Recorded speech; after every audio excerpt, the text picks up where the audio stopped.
Donc je commence. Donc comme je viens de dire, donc c'est toujours un plaisir d'être parmi vous. Donc sur la page Qraya fi Dar. Avec moi, c'est un cours. Donc c'est une séance. Le module donc concerne les techniques de vente. Pour les gens qui ont déjà eu l'occasion d'être avec moi, donc lors de la première et la deuxième séance, donc j'espère qu'ils sont parmi nous. Donc pour les autres, je vous souhaite donc la bienvenue. Rapidement, donc c'est Mariam Qsbi. Je suis formatrice de marketing et vente. Voilà, j'ai deux casquettes. Je suis dans la formation donc académique, je suis dans les écoles supérieures et dans la formation professionnelle dans les sociétés en parallèle. Donc j'ai une société donc je fais de la distribution, importation. Donc je fais aussi de la fabrication des produits cosmétiques commercialisés sur tout le Maroc. Alors comme j'ai expliqué, donc on est sur les techniques de vente. Donc l'objectif principal de ce cours, si vous voulez, donc c'est pouvoir intégrer la dimension commerciale, qu'on puisse tous ensemble, quand on fait partie d'une société, on doit être capable de se rendre compte de l'importance de cette dimension commerciale. On est tous responsables de la vente. Il y a aussi bien évidemment la raison de vie de toute société qui est le chiffre d'affaires et bien évidemment le profit avec la satisfaction. Lors de la première séance, donc ça sera rapide, donc juste un petit rappel. Donc on a parlé de l'importance du client, les attentes du client, que tous les clients sont pareils, qu'il faut donner de l'importance à tous les clients. Ils veulent tous être bien conseillés, bien renseignés, ils veulent se sentir en confiance, ils veulent qu'on leur donne le temps qu'il faut. Et voilà, donc on ne doit pas négliger et donner plus d'importance à un nouveau ou à un ancien. Donc il faut se mettre en tête que tous les clients sont importants. On avait parlé aussi des compétences professionnelles, à savoir les 3 savoirs. Donc les 3 savoirs, c'est un élément clé, s'il vous plaît. Donc on va revoir dans l'ensemble des séances qui sont donc bien évidemment le savoir-être et le savoir-faire. Donc le savoir, donc on va avoir l'occasion de faire un petit rappel lors de cette séance qui est, donc le savoir c'est quoi? C'est pardon, on va commencer par le savoir-être, ok déjà, donc voilà, comme on dit, sois beau et tais-toi. Il faut être beau déjà, il faut être présentable, il faut être souriant, il faut être, c'est-à-dire bien habillé, bien maquillé, bien coiffé, bien rasé, bien évidemment en fonction du secteur d'activité, en fonction du métier. D'accord, mais ce qui est sûr et certain, c'est qu'il y a des règles et qu'il y a c'est des règles qu'il faut respecter. Il faut éviter par exemple les couleurs flashy, il faut rester sur des couleurs sobres, des couleurs simples. Il faut pas mettre du maquillage chargé, il faut pas mettre des mini-jupes, il faut pas mettre des talons, il faut des demi-talons. Les garçons pareil, donc il faut être bien rasé ou raser carrément, pas de barbe, même si elle a tendance, si on est dans un secteur qui l'exige. Je donne l'exemple des banques, je donne l'exemple de l'hôtellerie et autres et autres. Ok, donc il y a aussi le savoir, donc là c'est la connaissance. Donc la première des choses, c'est bien évidemment maîtriser dans un premier temps ce qu'on vend, notre produit ou notre service, qu'est-ce qu'on vend. Voilà, tout ce qui concerne les lieux de vente, tout ce qui concerne, que ce soit par exemple, à part le lieu de vente, les services proposés, les horaires d'ouverture, les prix, les conditions de paiement, on doit être capable de renseigner une personne si elle nous pose la question sur un produit ou service qui concerne la société dans laquelle on travaille. On va pas toujours, nous, c'est juste toujours la même réponse. Donc voilà, vous avez les coordonnées, je vais vous mettre en contact avec le service commercial. Non, vous devez être en mesure, même si vous êtes en comptabilité, même si vous êtes dans la finance, même si vous êtes dans un service qui n'a rien à voir avec le service commercial, on est concerné. Ok ? Après, donc, il y a, donc, ça, c'est juste un exemple. Et donc, il y a le savoir-faire. Bah, là, c'est la méthode, c'est la démarche, c'est le langage, c'est l'approche. C'est donc un ensemble de méthodes qu'on aura aussi l'occasion de développer tout au long des étapes de la vente. On a parlé aussi des motivations du client et on a dit comment, donc, on a parlé dans la motivation du sans casse. L'importance du sans casse, donc, c'est la possibilité de détecter, de cibler et de mettre donc le client dans une case et ça va nous permettre non seulement de bien répondre à son besoin, c'est adapter notre argumentaire de vente et éviter de se répéter. Donc c'est des choses qu'on a vues dans la première séance. Dans la deuxième séance, donc juste entre parenthèses pour vos commentaires, donc je n'hésiterai pas à revenir donc à la fin de la séance pour bien évidemment s'il y a des questions ou quoi que ce soit, n'hésitez pas à m'écrire.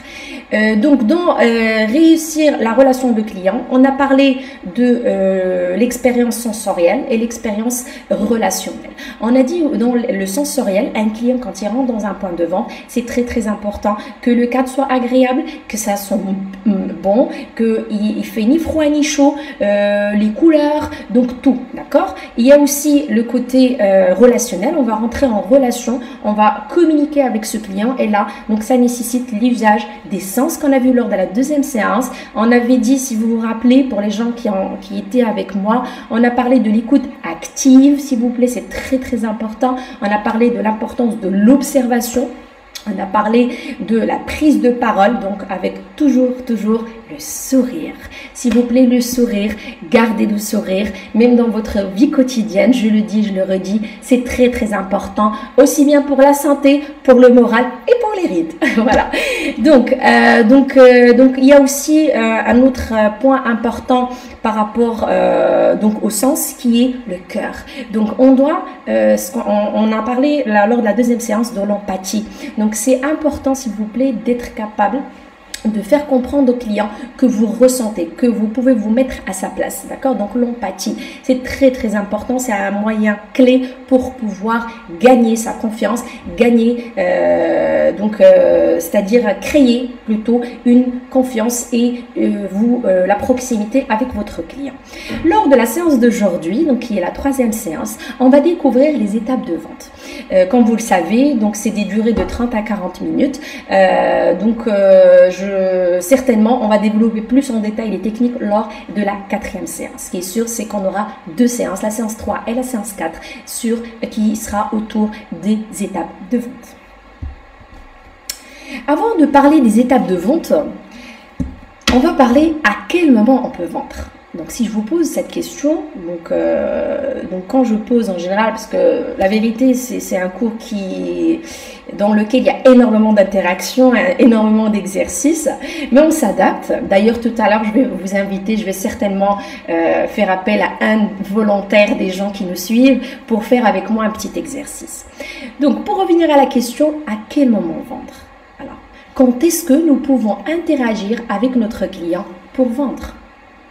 Eh bien, c'est à tout moment. On doit savoir que les clients, on ne doit pas attendre que les clients viennent chez nous pour qu'on puisse commencer à lui vendre. On doit être déjà réactif. On doit déjà être les premiers à pouvoir le contacter, à pouvoir venir vers lui et lui faire toc, toc, toc, je suis là. Et pour cela, donc, il y a un ensemble d'éléments et de variables qu'on peut faire avant, le pendant et le après. Donc avant, pendant, après, donc le avant, comment? Vous allez me dire oui, il n'est pas encore là, il ne s'est pas encore présenté, c'est pas un problème. De nos jours, l'exemple du cours par exemple, donc on le fait à distance. Là, on n'a plus besoin que la personne va se déplacer en salle pour faire le cours. Ok? Donc on peut faire de la communication au niveau digital pour dire à cette personne-là que j'existe et que je corresponds à ses besoins. Et pour cela, donc mes collègues et chers amis experts en digital vont certainement vous parler de l'importance du digital d'aujourd'hui, avant, pendant et après donc Corona. Avec le digital déjà, et ça c'est juste un exemple, je ne suis pas en train de dire qu'on va négliger tous les autres moyens de communication, pas du tout. On peut bien évidemment capitaliser sur le digital en fonction de notre cible. Si je donne l'exemple des jeunes, les jeunes d'aujourd'hui, ils sont tout le temps dans les réseaux sociaux. Donc, pourquoi moi je vais faire un panneau publicitaire ou pourquoi moi je vais faire des journaux ou autres. Même si vous avez vu de nos jours, on a de plus en plus des journaux en ligne. Donc ça c'est juste pour donner exemple. Donc on peut faire une action au niveau digital, on peut sponsoriser sur Facebook ou YouTube ou n'importe. Donc ça dépend du produit, ça dépend du secteur d'activité, ça dépend de notre cible, d'un ensemble de variables. D'accord? Donc, je peux faire une action d'emailing, donc le WhatsApp, qui est devenu vraiment un élément clé, qui est excellent de plus en plus, sérieusement. Donc, j'ai eu une petite expérience, j'ai travaillé avec WhatsApp.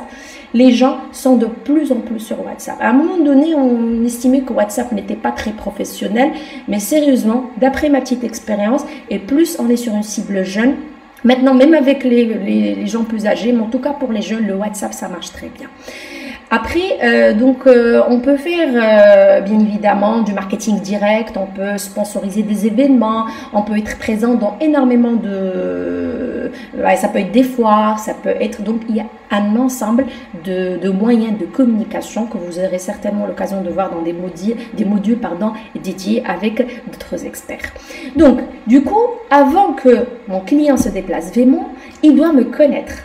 Okay? Donc pour cela, je vais essayer de me rapprocher de lui en fonction de qui il est, comment il est, de son état d'esprit, de son comportement. Donc où est-ce qu'il se renseigne, qui décide pour lui, il passe le plus de temps où. Si c'est quelqu'un qui est plutôt digital, je vais essayer de me rapprocher de lui par le digital. Si c'est quelqu'un qui est plutôt télé, voilà, je donne l'exemple des produits de première nécessité, la télé, oui, ça pourrait très bien marcher.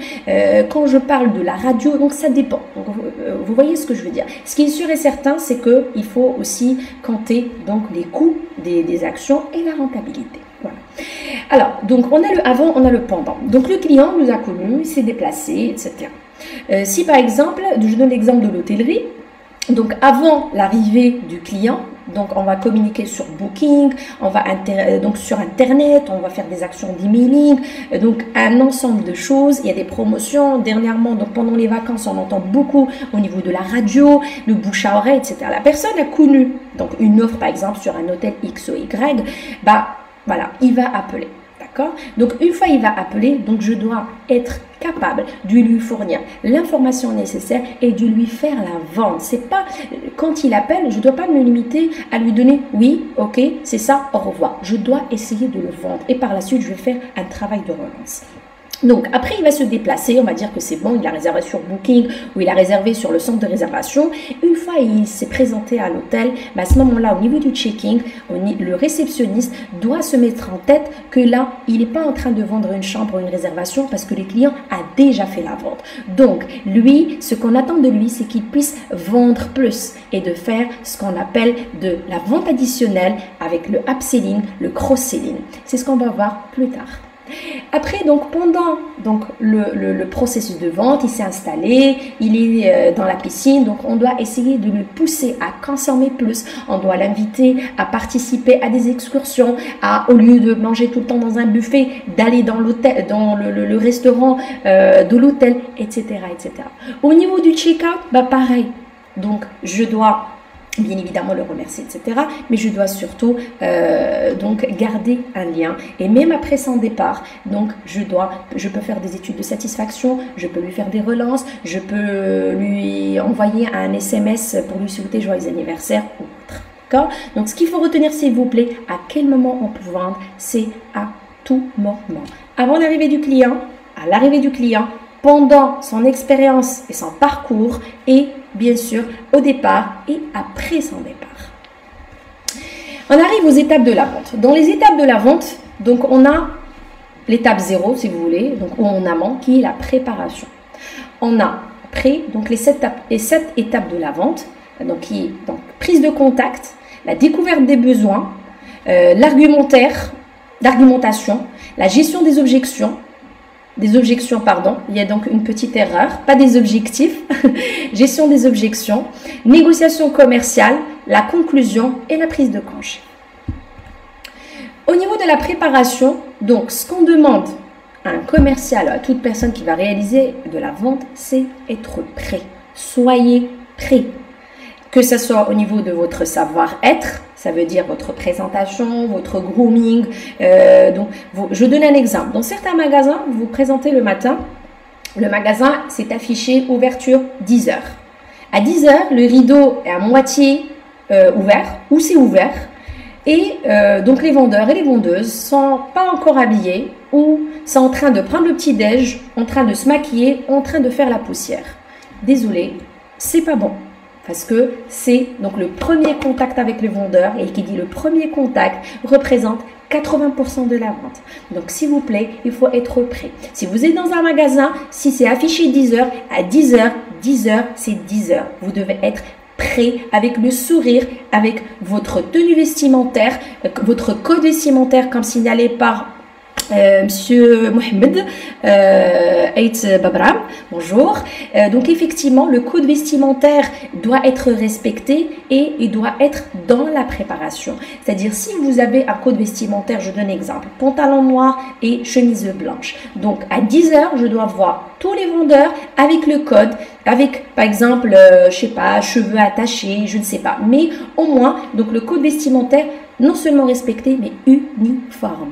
Donc, vous devez être tous pareils. Le client ne doit pas fournir d'efforts. Le client, quand il rentre dans un point de vente, et ça arrive très souvent, sérieusement, vous rentrez dans un magasin et vous partez voir un client, s'il vous plaît, je cherche la taille. Et lui, il est gêné, il te dit, ah non, désolé, je ne travaille pas. Je travaille pas dans le magasin. Franchement, c'est pas bon. C'est d'où l'importance du code vestimentaire, d'où l'importance du savoir-être, d'où l'importance des badges aussi pour personnaliser, avec les prénoms, etc. Donc, c'est très très important de, quand on est en train de se préparer, de prendre en variable le respect du code. Le code peut englober énormément de choses. Ça peut être la coiffure, ça peut être le maquillage, ça peut être les chaussures, ça peut être les couleurs, énormément de choses, d'accord? Et le plus important, ça doit être uniforme. S'il vous plaît, je le dis, je le redis, c'est un élément très très clé dans la vente que le client va beaucoup apprécier. Donc, je suis prêt, j'ai préparé, je connais l'arrivage, parce que je suis dans un hôtel, je connais l'arrivée, donc les gens qui vont venir, ils sont de combien, quand est-ce qu'ils arrivent, etc. Je suis dans un magasin, ben, je connais la marchandise qui va arriver, j'ai déjà mis en place le réassort, donc j'ai évité, donc le client se présente, je lui dis, ah non, j'en ai plus, alors que j'en ai dans les tiroirs, je suis dans, donc, etc., etc. Donc c'est très très important. Là, je suis prêt, je suis présentable, etc. Donc je suis prêt à commencer ma vente. Donc la première étape, c'est la prise de contact, d'accord? Le brise-glace. Alors, comme je l'ai dit tout à l'heure, la première étape, on va prendre contact avec ce client. Déjà, si la préparation en amont, elle est réussie, tant mieux. Ça va nous permettre de bien avancer et de bien commencer notre vente. C'est 80% du résultat de vente. Donc, je dois être capable de savoir quand, comment je vais aborder mon client. Et là, on revient à l'importance des sens qu'on a eu l'occasion de voir lors de la deuxième séance, l'écoute et l'observation.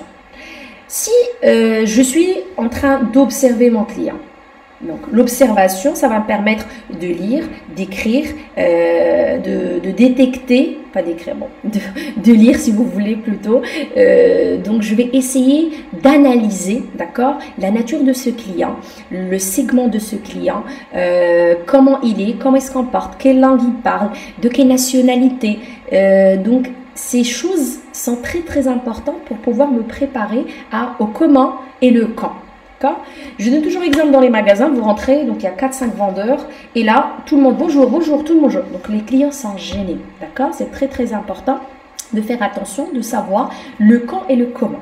Alors, la première des choses, s'il vous plaît, c'est le sourire et l'observation. Donc toujours avoir les yeux en face de la porte. Je donne un autre exemple, on est souvent dans les magasins en train de plier, donc je sais que les clients mettent le désordre tout le temps. Certes, donc il y a l'art et la manière. Donc vous devez le faire toujours avec une posture. Donc vous venez toujours, vous ne donnez jamais le dos à la porte. Toujours, vous êtes en face de la porte. Quand le client il rentre, j'arrête tout. Voilà, et je présente la bienvenue avec un beau sourire et les yeux dans les yeux. C'est bon. Le discours, il est passé, l'échange, il est passé. Donc, le client, il a compris que je lui souhaite la bienvenue et que je suis là à sa disposition. Un autre élément, s'il vous plaît, ne sautez pas sur les clients. Le client rentre, laissez-lui le temps. Pour lui et pour vous. Lui, c'est le temps de voir, déjà. Il va se diriger, il découvre. Et vous, le temps de l'analyser et de comprendre ce qu'il cherche et où est-ce qu'il se dirige. D'accord? Donc, une fois je sens donc le client, il m'a vu, le sourire, l'observation, donc je vois il est en train de chercher une taille par exemple, c'est à ce moment-là où je peux intervenir. Le comment aussi est très très important, le langage, et faites attention aussi au gestuel, le non-verbal. Comme je l'ai dit on en a parlé lors de la dernière séance, donc 60% sera autour du non-verbal. Donc c'est très très important que l'accroche, que le premier contact soit réussi.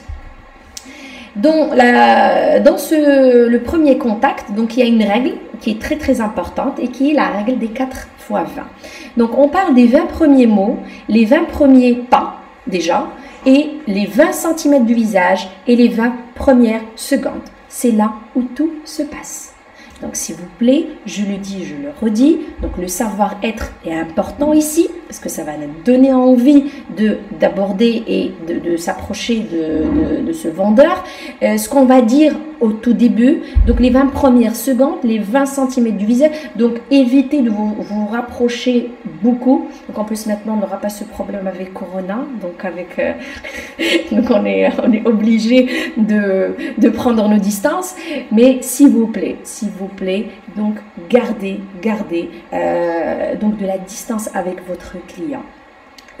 Donc les 20 premiers mots, les 20 premiers pas, les 20 cm du visage et les 20 premières secondes. Donc gardez en tête ces 4 points qui sont très très importants pour réussir. Une fois c'est bon, j'ai pris contact avec mon client, ça s'est très bien passé, tant mieux. Là je vais passer à la découverte des besoins. Donc, dans la découverte des besoins, donc on a le contact verbal, bien évidemment. Donc là, si vous vous rendez compte, donc on est en train de revenir sur ce qu'on a vu la première et la deuxième séance. On a dit que donc dans prise de contact, donc on sera obligé de faire appel au sens, à l'écoute, à l'observation, au savoir-être. Donc le savoir, il doit être bien maîtrisé, le savoir-faire, etc. Donc et là, dans la découverte des besoins, donc on va rentrer dans le contact verbal, donc toujours pour la découverte des besoins et des motivations du client. Pour cela, on va rentrer dans une technique de questionnement. Donc, on va questionner et on va écouter. Pour les techniques, la technique de questionnement, donc on a les questions ouvertes, les questions fermées. D'ailleurs, vous venez de voir un ensemble des techniques, des types de questions. Donc, avec dans la vente, vous devez juste, le plus important à retenir sont les questions, le moment auquel on va utiliser les questions ouvertes et les questions fermées. Les questions ouvertes, on les utilise au début. Très très important. Pourquoi? Parce que je suis obligée de faire parler le client. Je dois le faire interagir. Je dois l'impliquer dans le processus de vente. Je dois lui montrer, je suis là. Mais vous imaginez si je suis face à un client qui ne parle pas. Très dur, très très dur de comprendre ce qu'il veut. Donc, je dois être capable de le pousser à... c'est-à-dire, je vais l'impliquer et l'intégrer dans le processus de vente. Donc, il y aura des questions ouvertes. Je serai là, donc, en train d'analyser, de reformuler. Et quand j'ai un doute ou quand je veux m'assurer que c'est bon, pas bon, donc je vais aller sur des questions fermées pour être sûr que j'ai bien compris. Ok, donc toujours s'il vous plaît les questions ouvertes au début et les questions fermées à la fin qu'on va bien sûr voir.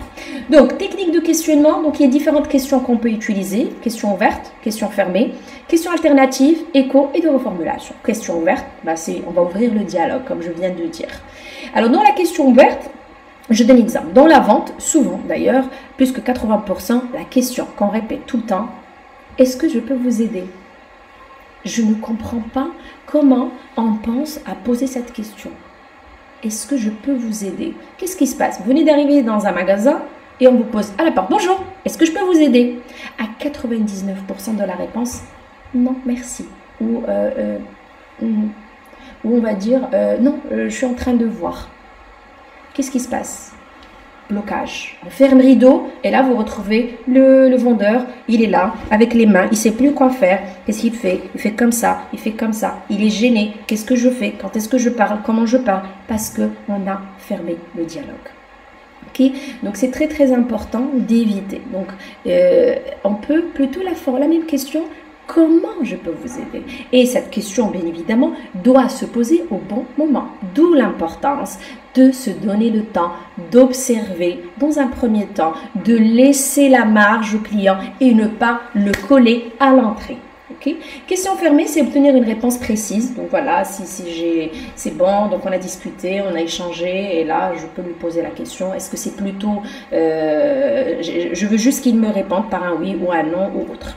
La question alternative, là on va poser des questions avec deux réponses, par exemple. D'accord, je vais lui proposer le choix entre la chemise col V et la chemise, un pull col rond et un pull col V.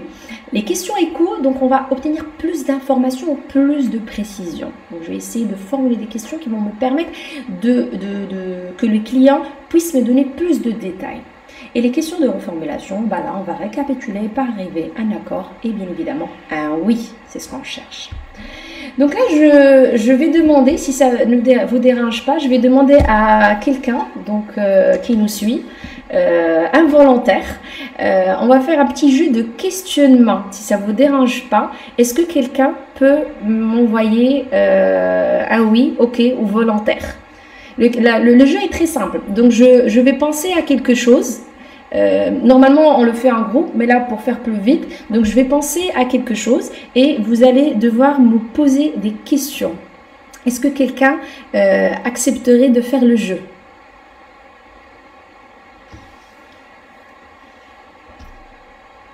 Allô?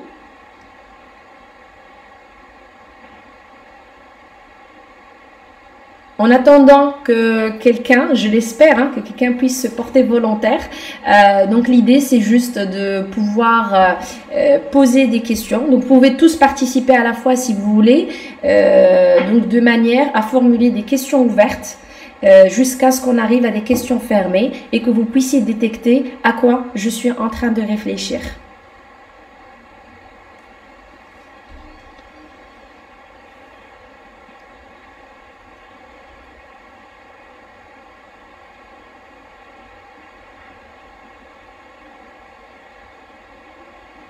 Bon, on a la contrainte de temps et je pense qu'il y a un petit décalage entre ce que je dis et ce qui est diffusé en live.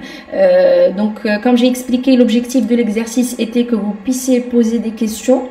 Ah, parfait. Donc, j'ai Younes. Bienvenue Younes, merci. Alors, est-ce que Younes peut nous poser je suis en train de réfléchir à quelque chose.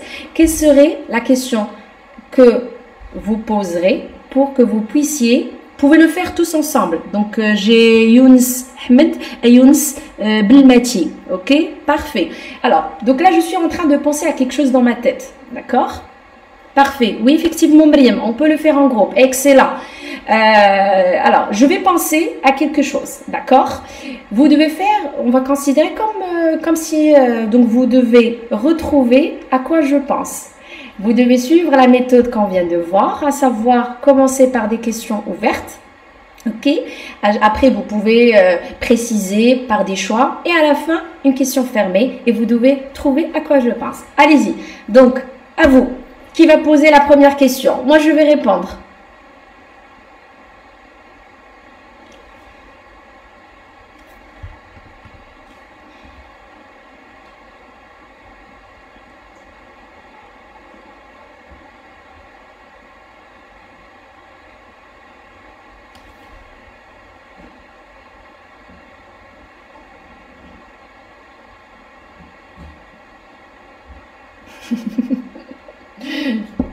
Allez Badr, question qui va commencer. Donc je réexplique une deuxième fois. Donc vous devez tous, vous pouvez tous poser des questions. Donc vous mettez dans le commentaire une question pour détecter à quoi je suis en train de penser. Est-ce que c'est un sujet d'actualité? Alors attention Myriam, c'est une question fermée. Est-ce que c'est un sujet d'actualité? Non. Et du coup là, c'est un blocage. Alors, Nab Iskams, comment reformuler la question sans difficulté? Comment reformuler la question? On va revenir dans les commentaires. Younes, pas mal. Personne ou objet. Alors, c'est une bonne question. Toutefois, c'est pas vraiment une question ouverte, mais je vais répondre. Alors, c'est un objet.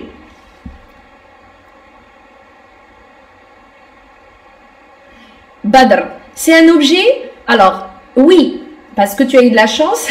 Donc, je suis en train de penser à un objet. Toutefois, attention, c'est aussi une question fermée. Une question fermée, c'est quand on a une réponse par oui ou non. Et comme je viens d'expliquer, on doit au tout début ouvrir le dialogue. On doit essayer de faire en sorte que le client puisse échanger, puisse parler, puisse nous donner un maximum d'informations pour que je puisse, moi, l'attaquer. OK? Bonjour Camara. Alors, donc là, vous avez posé une question, est-ce que c'est un personnage, est-ce que c'est un objet? Vous avez dit, est-ce que c'est un objet? Donc, j'ai une autre question fermée. Personne. Voilà, donc j'ai eu des questions plutôt fermées. Faites attention. Bonjour.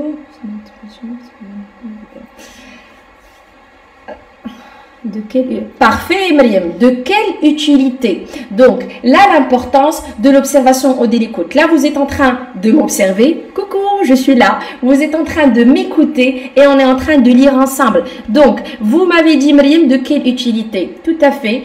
Donc, on a dit, vous avez dit c'est un objet. Donc, pensez aussi à la reformulation. Donc, vous pensez à un objet. Alors, est-ce que vous pouvez dire pour quelle utilité? C'est pour le transport. Que cherchez-vous comme caractéristique? Badr, merci. Donc, je cherche... en fait, là, c'est une question ouverte. Toutefois, faites attention parce qu'elle peut être... Vous pouvez avoir plusieurs informations. Caractéristique, je veux qu'elle soit économique, design très simple. Alors, pour quel type d'utilisation? Une deuxième fois, j'ai déjà répondu, faites attention, l'écoute et l'observation. C'est un moyen de transport. Allez, je vous aide. À quoi sert? Donc, on a dit, donc l'exercice à faire actuellement, c'est penser et dire effectivement. Donc, c'est un objet utile pour le transport et les caractéristiques donc que je cherche actuellement, je cherche que ce soit économique, voilà, s'adresse à qui? Parfait. Donc Hamza aussi, donc s'adresse à qui? Donc c'est à tout le monde. Donc tout le monde. Après, bien évidemment, il faut avoir les moyens. T, c'est pour, bien sûr, Myriam. À noter, c'est pour le transport. Voiture. Myriam, tu as dit voiture. Donc c'est bien. Toutefois, attention. Alors, Samia, une voiture. Donc, quand vous faites voiture, j'aime bien. Alors, Samia, Ahmed, Myriam, bravo. C'est évident. Alors, est-ce que c'est une voiture? Faites attention, vous faites ou bien des suggestions. Quand vous me dites voiture, c'est pas une question. D'accord? Quand vous dites est-ce que c'est une voiture, c'est question fermée. Donc, effectivement, c'était une voiture. Très bien. Mais si ce n'était pas la voiture, j'allais vous dire non. Ouh là là. Et on allait refaire dès le début. D'accord? Donc, faites attention. Donc là, vous aurez, donc c'est un moyen de transport. Donc, on peut penser, si j'avais pensé à une moto, par exemple. D'accord? Donc, faites attention. Donc, un entonnoir, raisonner en entonnoir. Raisonner du général au particulier. Commencer par des questions ouvertes. D'accord? Comme on peut être très direct. À quoi vous pensez? Hein? À quoi vous pensez? Alors, vous allez me dire, si je te dis à quoi vous pensez, le souci c'est quoi? C'est qu'une question fermée. Je veux dire, je ne sais pas. Ou par exemple, pourquoi vous posez la question? Pourquoi je dois vous répondre? Qui es-tu? D'accord? Donc, faites attention. Il est très très important de commencer par des questions qui vont ouvrir le dialogue, qui vont encourager la personne à participer. Par la suite, plus j'ai des informations, j'ai répondu sur l'objet, l'utilité de transport, le côté économique, etc., etc. Voilà. Quel est votre budget plus ou moins? Parfait. Pour un usage professionnel ou personnel. OK? Donc, effectivement, une fois on développe, là, on peut attaquer en douceur. Donc, les questions avec des modalités de choix avant de passer à la question fermée pour dire est-ce que, par exemple, est-ce que c'est une voiture, une moto, etc. OK? Quelle est la gamme préférée? Parfait. Donc, je vous remercie tous. Donc, on va pas trop s'attarder sur l'exercice. C'était juste à titre d'exemple. C'est un petit exercice qui est sympa. Vous pouvez vous amuser donc chez vous, donc avec cette période. Donc, j'ai reçu d'ailleurs des questions, comment vous vous adaptez à cette épidémie, etc., etc. Bon, on fait avec donc comme on peut. Mais alhamdoulilah, il faut rester positif. Donc, vous pouvez jouer ce jeu avec vos enfants, vos amis, vos parents, etc., etc. Donc, vous allez directement commencer à utiliser des petites choses et jouer le jeu toujours avec question, toujours commencer avec la question ouverte. Oubliez, effacez de votre tête, quand il y a une question avec une réponse oui ou non, il faut négliger. Et faites-moi confiance, c'est quelque chose qui peut aussi marcher non seulement dans la négociation commerciale, mais la négociation quotidienne. Si vous voulez quelque chose de vos parents, de vos amis, de vos maris, de vos enfants, donc c'est une très très belle technique donc, pour réussir tout ce que vous voulez négocier. Donc, on est toujours dans les techniques de questionnement, comme j'ai expliqué, c'était un exemple. Donc, on va passer à la deuxième étape, donc qui est la découverte des besoins, sur laquelle certainement on va arrêter la séance d'aujourd'hui. Donc, merci à tout le monde, merci pour la participation. Une proposition à refaire. Bien évidemment, vous pouvez faire vos propositions, Mariam, vous pouvez m'envoyer vos commentaires. Question. Alors. Donc, ce que je vais faire, vu que je vois qu'il y a des questions et il me reste à peine 5 minutes, donc je vais répondre rapidement aux commentaires et on complétera donc les étapes lors de la prochaine séance. Donc, pour Mariam, question ouverte d'abord et ensuite le reste. Oui, effectivement, il faut toujours commencer par des questions ouvertes. On peut vous aider dans votre réflexion. Il y a peut-être une proposition. Donc, je suis en train d'essayer de voir. Alors, j'ai Camara, vous pouvez reprendre l'explication entre question et fermée. Alors, entre question, donc il y a question ouverte et question fermée. Donc, question ouverte, ça veut dire que la question, on va ouvrir au dialogue. Comment je peux vous aider? Ok, donc je pousse la personne à interagir, à exprimer, à parler. Une question fermée, c'est est-ce que je peux vous aider? Bah, c'est fermé. Oui, non, d'accord? Donc, elle va me dire non et du coup, ça va arrêter. J'ai posé donc je vais remonter. J'avais Mohamed, oui, le code vestimentaire, donc j'ai essayé de l'inclure tout à l'heure lors de la présentation. C'est un élément très clé, c'est important de le respecter. C'est la première étape dans la prise de contact, que le client respecte le code vestimentaire au niveau, comme je l'ai dit tout à l'heure, par rapport à son métier, à son secteur d'activité, à énormément de choses. Après, à son espace. Younes, ne pas s'intégrer à son espace intime. Oui, effectivement, il faut garder donc la distance avec notre client. Il faut être très prudent, d'où l'importance, je le dis, je l'aurais dit s'il vous plaît, la préparation et être prêt. Parce que si déjà je suis prêt, j'aurai le temps de bien observer et de bien écouter et de bien savoir quand et comment je vais l'aborder. Si par contre, lui, il arrive, moi je suis en train de ranger mes cheveux, je suis en train d'effacer la poussière ou outre, bah là ça va pas se passer. Oui, on essaiera la prochaine fois de faire autant que possible des exercices, on va appliquer tout le monde. Alors, j'ai eu comment reformuler la question sans difficulté. Alors, là, on va le voir au fur et à mesure dans le processus, comment on peut reformuler. Ce qui est sûr et certain, c'est votre discours, c'est votre communication. Utilisez des mots simples, d'accord? Ne cherchez pas à compliquer. Je le dis, je le redis, la langue, pour moi, n'est pas un frein pour la vente. Je le dis, je le redis, bien évidemment. C'est bien de maîtriser, avoir plusieurs langues, c'est toujours un plus. Toutefois, vous pouvez faire des négociations avec des Chinois, avec des Anglais, avec des Marocains ou des Français, sans pour autant partager la même langue. Donc, un bon commercial, c'est celui qui va réussir à communiquer. Je le dis, je le redis, le non-verbal. Le non-verbal va représenter 60%. Donc, quand vous voulez reformuler, donc pour reformuler sans difficulté, bah, la clé de réussite, c'est l'observation et c'est l'écoute. Parce que si vous écoutez bien, si vous observez et pendant que votre client est en train de parler, donc vous aurez la capacité d'analyser à fur et à mesure, de classer, de filtrer et là, vous allez faire la reformulation. Le client peut parler pendant 5 minutes, mais vous n'êtes pas censé répéter ce qu'il a dit pendant 5 minutes. Vous êtes en train de faire l'écoute active parce que lui, il va vous parler de son besoin, mais il va vous raconter toute sa vie. Ah, je suis arrivé et les transports, il y a trop de monde, trop d'embouteillage,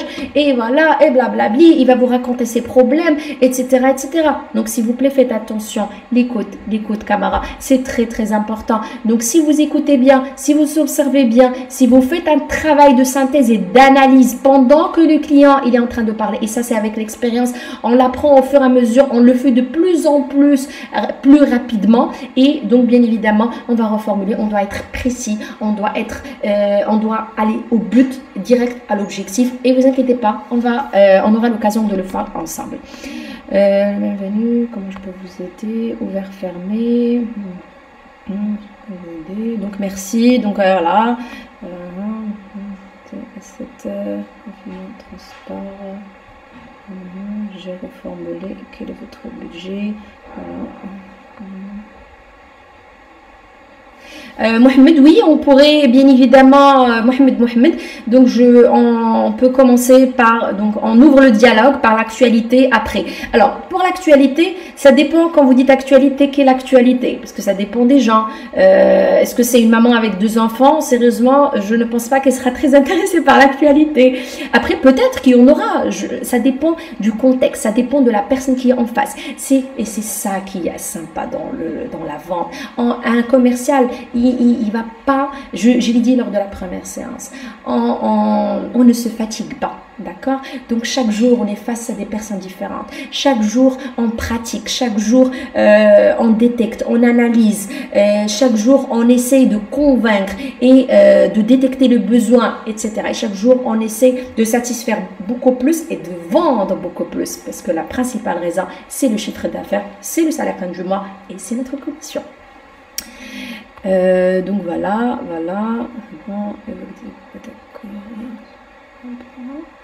Mariam, n'hésite pas à m'envoyer parce qu'il y a un commentaire pas d'accord sur premier point, mais donc je le vois pas. Alors pour revenir, donc la séance arrive à sa fin.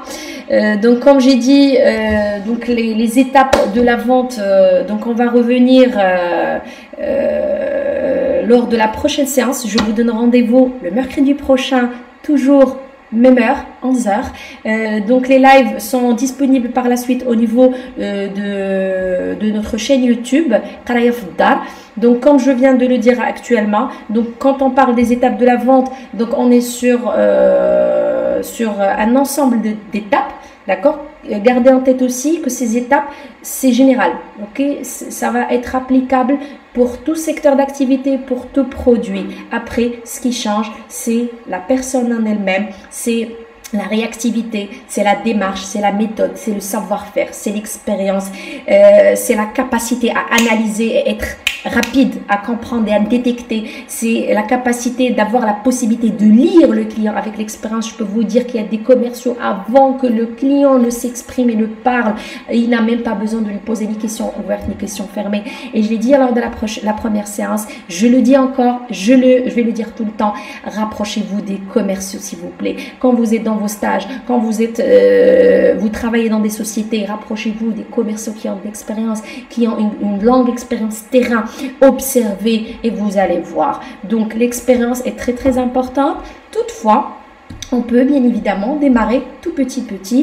Donc on peut essayer de positiver chaque expérience, chaque étape et chaque vente réalisée. Essayez de vous remettre en cause et vous dire, est-ce que j'ai bien fait? Qu'est-ce que je pouvais mieux faire? Est-ce que je pouvais développer? Est-ce que je pouvais vendre plus? Et vous allez le sentir sans vous rendre compte. Vous allez vous dire, oh, j'aurais pu lui rajouter, j'aurais pu lui vendre plus.